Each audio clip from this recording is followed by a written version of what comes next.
Ninguém está acima da lei. Não está acima da lei a presidente da República ou o presidente da República, mas também não está acima da lei o ministro do Supremo Tribunal Federal. Porque senão parece que se tiver no Poder Judiciário, nada alcança. A gente tem ainda um pouco esse mito com o Poder Judiciário, né? Não, legislativo, temos que mexer, executivo, né? Agora o judiciário é como se fosse intocável. Então, por exemplo, eu tenho uma posição, a gente vê muito no judiciário assim, pegaram um desembargador numa situação, né? Tem suspeita de venda de sentença, afasta, aposenta, com vencimentos totais. Não, peraí, o cara é corrupto e ele ganhou prêmio? Então, assim, eu acho que isso tem que ser mudado, né? E a lei já existe para isso. Então, às vezes, esse tipo de procedimento tem como justificativa. Por que não é aplicado? Eu já ouvi, assim, não vi isso escrito, mas a justificativa que eu já ouvi foi a seguinte: se você mostrar que um juiz, né? Porque o juiz é como se fosse assim o top da moralidade, né? Que um juiz vendeu uma sentença, que um juiz negociou alguma coisa, isso vai trazer um desânimo na população, isso vai gerar uma desconfiança na justiça. Então é melhor a gente tirar essa maçã podre, essa laranja podre, mas sem expor o judiciário. Eu acho que não é assim, entendeu? Eu acho o seguinte, amigo, você vendeu, né? Então vai ser investigado, vai ser processado e vai ser preso, né? Porque você prendeu quantos coitadinhos? Por coisa irrelevante. Quantos coitadinhos você prendeu? Independentemente de dever ou não, mas são pessoas sem instrução, são pessoas que não tiveram oportunidade, são pessoas muitas vezes em situação de carência. Você vai vender sentença? E vai receber aposentadoria integral como prêmio? É prisão. Porque o problema é o seguinte, nós temos leis muito boas nesse país. Inclusive as leis penais, as leis processuais penais, a Constituição Federal é maravilhosa, tem que aplicar. Tem que aplicar. Então, o que eu já vi de autoridade dizendo, olha, eu tenho que criar a lei tal, aí eu vou lá e pego a lei já existe. E manda o projeto para o legislativo e passa por comissões. Eu falo, não, é loucura. Ou eles estão brincando com a gente, ou eles não conhecem a legislação vigente. Precisa ter, na verdade, a maturidade cívica de que a lei vale para todos. Isso falta no Brasil. Então já aconteceu de eu ser convidada para um almoço ou para um jantar, onde tem um monte de autoridade, né? Promotor, juiz. Aí o pessoal entrega o carro para o valet lá, entra, todo mundo toma vinho e sai com o carro. Aí eu fico olhando. Porque assim, eles oferecem a denúncia em face das pessoas que são pegas às vezes porque tomaram um cálice e tal. Eles condenam.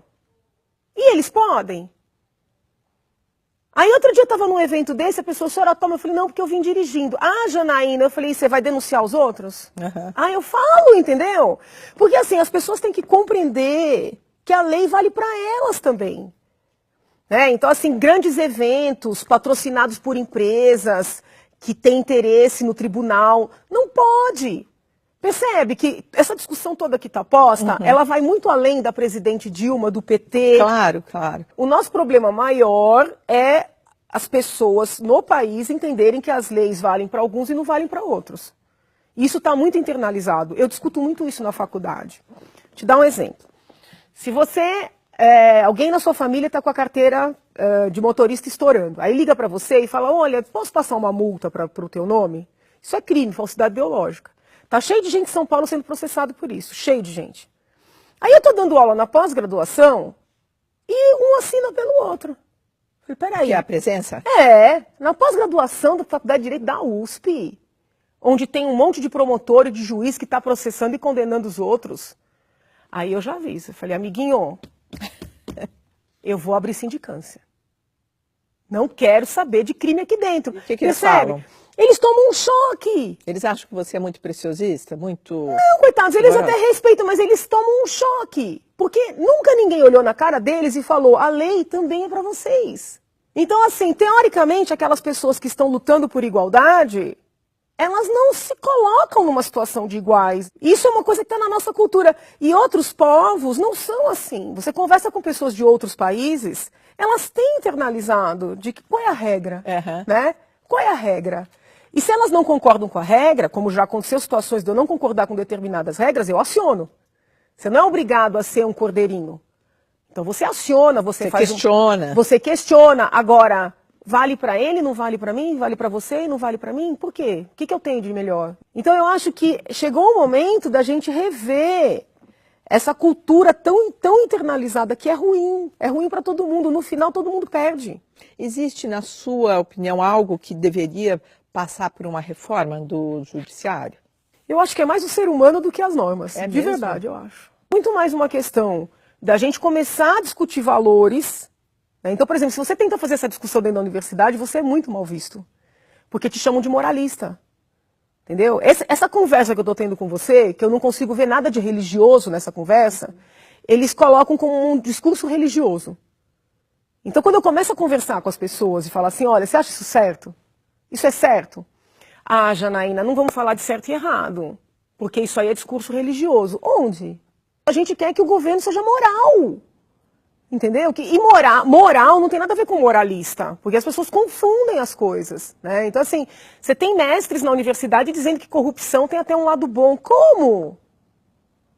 Né? Tem um lado bom até não tá a outra ponta pagando um laudo no processo de homicídio de um filho seu. Então, assim, porque as pessoas acham que elas têm dinheiro, elas vão lá e pagam. Só que em algum momento vai aparecer alguém com mais dinheiro do que elas. E vai pagar contra elas. Então é importante a gente falar sobre isso, né? Quando você luta contra a corrupção, essa é a maior luta por igualdade que existe. Mas a gente espera uma reforma política, e essa reforma política tem que ser feita pelos políticos. Os políticos que estão aí, eles estão se beneficiando desse estado de coisas. Por isso, eu não acredito nessa reforma política legislativa. Eu acredito que eles têm que começar a ser presos. Ah, tá. Não adianta mudar a norma. Se a cabeça for essa, eles vão burlar a norma, entendeu? Então tem que ser preso. É a única maneira que eles vão entender. Porque também multa pecuniária, o povo fica apavorado quando eu falo isso. Fala, não, tem que dar multa pecuniária porque não tem violência. Eles estão com todo o dinheiro escondido no exterior. Para eles pagar 1 milhão, 2 milhões, sei lá mais quanto, que agora eu estou indo para casa do bilhão, entendeu? Não faz a menor diferença, tem que prender. O presidente tem que chegar, em vez de ficar fazendo esses horários eleitorais ridículos, com um monte de rampinha, né? Eles colocam aquelas pontezinhas, né? Ponte para não sei onde. Para com isso, gastar dinheiro à toa. Horário eleitoral é o cara olhando no olho da gente. Então, é o seguinte, eu preciso aprovar isso aqui. Por quê? Por causa disso, disso e disso. Eu fui lá no Congresso, o deputado A, B e C. Esse me pediu dinheiro, esse me pediu para empregar parente, esse me pediu. O que vocês vão fazer com isso? Mas ele tem que estar muito ficha limpa para chegar e fazer então, isso. Mas é isso que a gente tem que começar a fazer. Não tem saída. Aí eles vão ter medo. Para acabar essa porque relação. Porque não dá para ficar na mão, entendeu? Não dá, porque senão começa a construir esses acordos e a pessoa vai se enredando de uma maneira que ela não tem mais como fugir, que eu acho que foi o que aconteceu com a presidente Dilma. Mas você não acha que tem muita coisa na mão do Estado? Por isso que o Estado acaba... Ah, sim, não, enxugamento é necessário, entendeu? Acaba negociando não, isso enxugar, privatizar algumas empresas, essa coisa de tanta gente amiga, né, encabidada, o próprio presidente em exercício está mostrando. No próprio Ministério da Cultura, tem essa discussão se vai ter ministério ou não, o que interessa é o seguinte, estava cheio de gente ali que nunca trabalhou, só por ser amigo, acabou, então tem que acabar com essa história de amigo. Qual é a sua competência? Você trabalha? Você comparece aqui todo dia, fica, você faz o seu trabalho, entendeu? Não, é porque eu sou amigo, porque eu estou indo... Acabou! Ah, você é artista, vai fazer um show, você vai vender seus ingressos, nós não vamos dar dinheiro do imposto para você ganhar milhões, amiguinho, não dá. Entendeu? Mas para fazer valer tudo que você está dizendo, como que isso é possível, Janaína? Vai ter que ter gente corajosa. Você acha que a gente tem?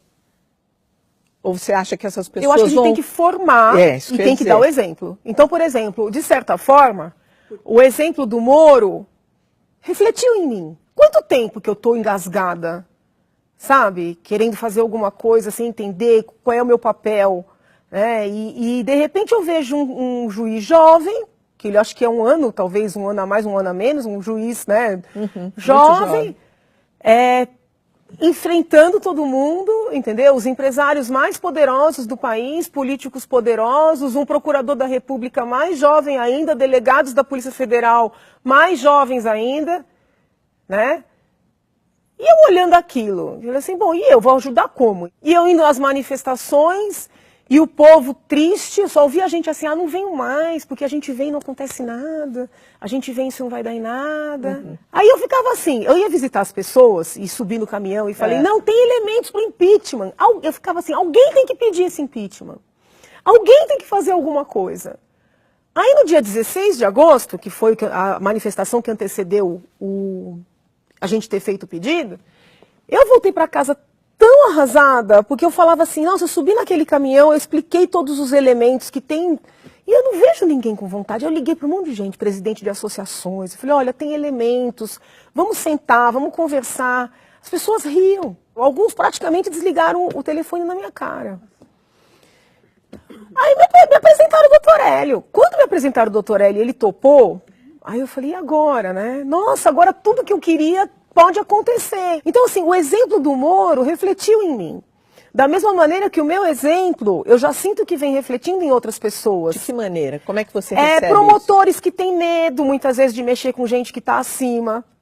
Eu já encontrei, ou já mandaram e-mail dizendo, não, doutor, olha, eu estou mexendo aqui, eu também vou encarar, entendeu? Juízes que muitas vezes têm medo. Porque as pessoas têm medo de mexer com quem tem poder. Entendeu? São vários medos, né? É medo de ser morto, medo de alguém da família ser perseguido, medo de não ser promovido, medo de ser removido para um lugar que ninguém quer, entendeu? Medo de cara feia, as pessoas têm muito medo de cara feia. Eu percebi isso só agora. Sabe? As pessoas têm um medo, assim, de serem maltratadas, de serem hostilizadas. Não tem jeito, vai ter que encarar. O que você acha que é como próximo passo, assim? O que está mudando na nossa história do Brasil? Qual é o curso que a gente... Eu acho que a gente vai começar a formar homens públicos com outro calibre. Porque hoje está muito fraco, né? Eu acho que está muito fraco, entendeu? Mas tem o que você está me dizendo há pouco, quer dizer, o jovem acha que não vai porque, olha, não vou subir pelo meu mérito. Então, porque... mas agora quando eles começam a perceber que existe a possibilidade, que tem gente, por exemplo, que está envolvida nisso sem nenhum interesse. Uhum. Isso é importante também, né? Porque as pessoas perguntavam assim, Janaína, se você for convidada para algum ministério, você vai aceitar? Eu falava, não, eu não vou aceitar, por várias razões. Mas uma das razões é porque as pessoas têm que perceber que é possível você entrar numa briga, entendeu? Sem querer alguma coisa imediata. Porque é claro que eu vou ganhar com tudo isso um país melhor. Se você tem um país mais limpo, todo mundo ganha, né? Os cérebros não fogem, que a gente está tendo uma fuga de cérebro. Exatamente, não está retendo talento uma fuga nenhum. De cérebro. Os investimentos não correm, porque os investimentos estão indo embora. Quem quer investir num país desse? Um país que se você quiser fazer tudo certinho, você tem que pagar fiscal, você tem que pagar, é um inferno. Você é assaltado, e você procura a polícia e não acontece nada, e você procura um político e você é achacado, dependendo do partido o cara quer ser seu sócio. Uhum. Né? A Mara Gabrilha, a deputada, conta bem o que passou o pai dela, entendeu? E o caso dele não foi o único. Então, assim, fuga de cérebros, fuga de investimento, esforço sem recompensa. Eu não estou falando de dinheiro, estou falando de recompensa no sentido, olha, teu trabalho é importante, você vê que você consegue fazer as coisas. Pessoas assustadas, né? Menos pra encorajadas. Para quem está na área repressiva, é muito desgastante só conseguir pegar peixe pequeno. Entendi. Quem é policial e é sério, quer trabalhar, só consegue prender peixe pequeno. Quando chega perto de gente poderosa, a coisa para, recebe um telefonema, recebe... Então, assim, você está num país correto... como é que eu posso dizer? É um círculo virtuoso, né? A gente estava num círculo vicioso, ninguém mais acreditava que valia a pena nada. E de repente a gente está invertendo essa roda. Então, assim, a minha esperança é que isso continue. Quer dizer, esse desfile de pessoas poderosas que a gente viu indo para ser preso em Curitiba, enfim, é estimulante, é animador, eu como acho mudança muito positivo, claro, desde que haja elementos, não quero que ninguém seja preso indevidamente só para dar exemplo. Mas por tudo que a gente está vendo, ao que parece, tem elementos, né? Então, assim, havendo elementos, é importante que a população perceba que a lei não vale só para aquele que descumpriu, que a descumpriu, sendo uma pessoa simples. Alcança todo mundo. Isso tem um efeito até na violência corriqueira.